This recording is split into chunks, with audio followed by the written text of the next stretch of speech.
Polda Metro Jaya dan Direktorat Pajak Kementerian Keuangan mengungkap sindikat produksi dan penjualan materai palsu. 6 orang ditetapkan sebagai tersangka. Polda Metro Jaya bekerjasama dengan Ditjen Pajak Kementerian Keuangan menetapkan 6 tersangka produksi dan penjualan materai palsu. Jaringan sindikat peredaran materai palsu ini tersebar di Jakarta, Jawa Barat, Jawa Timur, dan Sumatera Utara.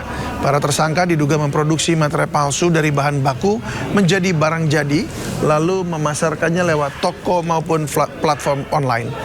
Selain itu ada juga modus rekondisi materai bekas menjadi seolah-olah belum dipakai yang nantinya dijual kembali.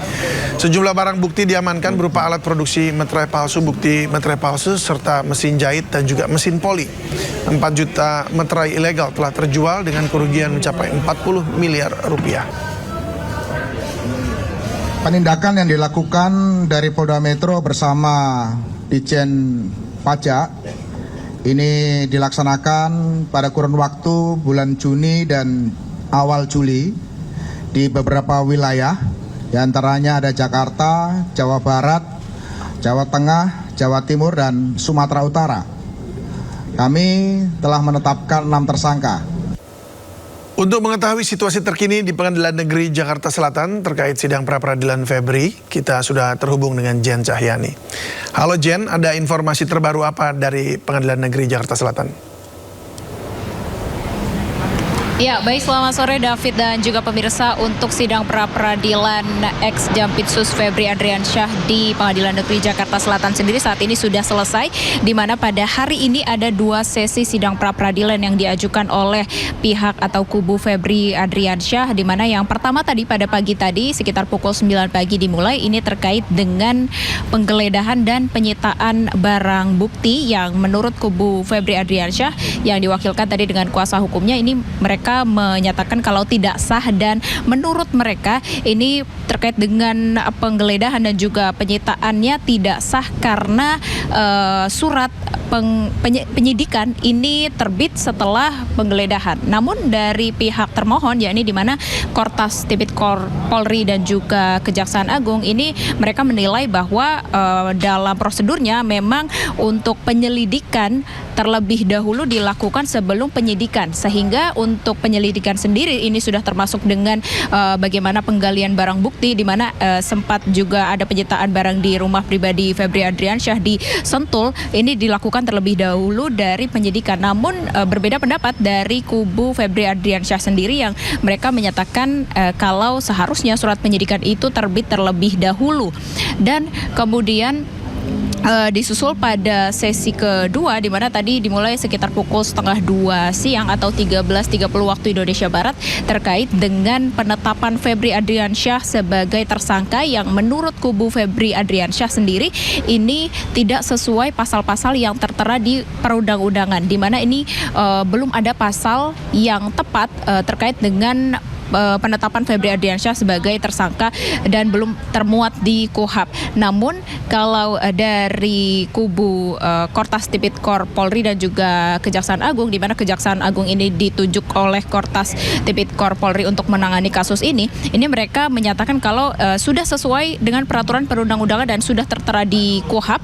Dan tadi juga sempat dikatakan oleh Hakim Tunggal yang menangani untuk pra-peradilan pada hari ini bahwa yang diajukan atau yang dimohonkan oleh pihak Febri Adriansyah sendiri ini tidak sesuai karena untuk pasalnya sendiri penetapan Febri Adriansyah sebagai tersangka ini sudah termuat di KUHP dan ini merupakan hal yang sah. Jadi dari kubu termohon atau di sini Kortas Tipikor Polri dan juga Kejaksaan Agung meminta atau memohon kepada Hakim Tunggal, hakim di pra-peradilan kasus Febri Adriansyah ini untuk menolak pra-peradilan yang diajukan oleh Febri Adriansyah. Dan untuk pada esok hari ini akan dilanjutkan untuk pra-peradilan terkait dengan pemeriksaan sejumlah saksi yang besok pagi hari juga akan dihadirkan sejumlah saksi dari pihak Febri Adriansyah sendiri. Nanti kita lihat akan seperti apa keberjalanannya karena pra-peradilan ini masih berjalan dan belum ketok palu begitu ya David dan juga pemirsa. Kita masih melihat seperti apa pendapat dari masing-masing pihak, baik itu pemohon dari dari pihak Febri Ardiansyah yang diwakilkan oleh kuasa hukumnya dan juga dari pihak termohon, yakni dari Kortas Tipikor Polri dan juga Kejaksaan Agung yang menangani kasus dugaan kasus korupsi dari ex Jampitsus Febri Ardiansyah. Sementara itu, David. Baik, apakah di sana masih ada aksi demo?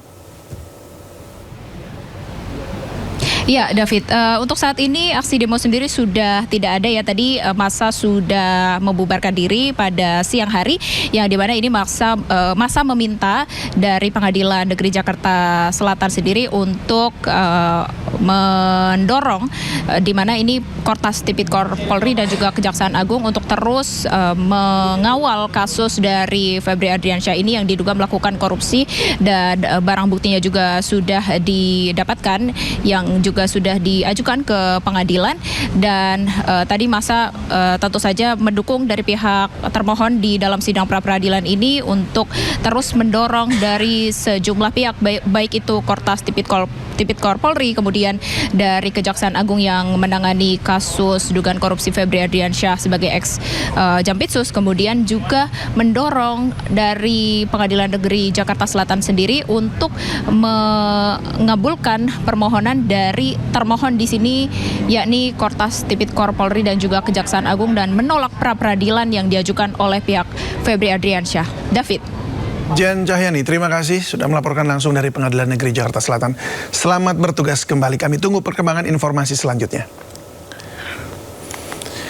Pemirsa, meskipun menegaskan tak terkait dengan barang bukti, tim kuasa hukum Febri Ardiansyah meminta sitaan emas 74 kg dan uang miliaran rupiah dikembalikan ke tempat asal. Namun terkait kepemilikan barang bukti tersebut, prinsip dasar tuntutan hukum Febri bukan ke arah situ. Juga penasaran, Mas, untuk pembelaan tentang barang bukti emas 74 kg dan uang sitaan miliaran rupiah itu, nah ini gimana Mas Alfon? Milik siapa? Apakah publik akan dijelaskan bahwa hingga ujungnya adalah Pak Febri tidak bersalah? Prinsip dasarnya nggak di situ.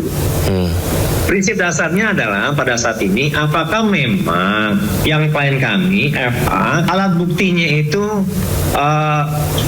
banyak yang menyatakan bahwa bersangkutan itu terlibat dan menjadi seorang tersangka berdasarkan alat bukti dan barang bukti yang berkesesuaian semuanya.